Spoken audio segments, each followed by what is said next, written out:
I am not a morning person. I will hit that snooze button over and over again until I absolutely have to get out of bed. Staying up late and waking up late are two of my bad habits that I want to break. So I thought maybe knowing the science behind why sleep is important could help motivate me to catch some more Z's. I called up Dr. Sally Ibrahim. She's a sleep specialist at UH Rainbow Babies and Children's Hospital. I started by asking her to tell me a little bit about her work. Take a look.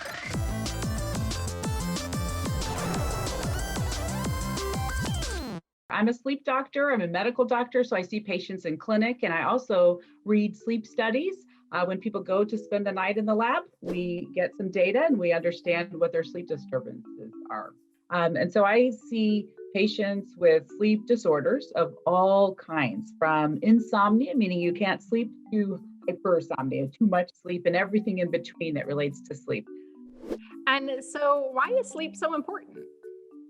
Sleep is important for all the body functions, namely in students learning.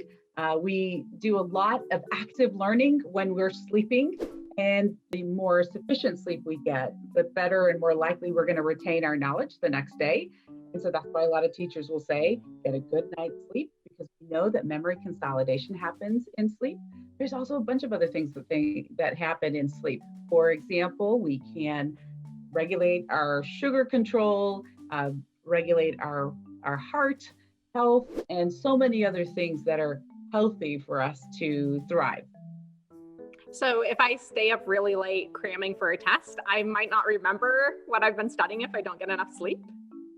That's a great question. You will retain some, you will retain more probably if you get a good night's sleep, because that memory consolidation occurs during sleep. Now, some people will still do just fine, but we know that you're probably studying more than just on that night, and so every single night counts leading up to that, so that you can retain that knowledge.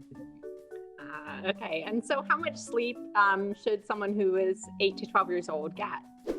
Great question. So pre-adolescence, you need about anything from 9 to 12 hours, and in teenagers, you need 8 to 10 hours.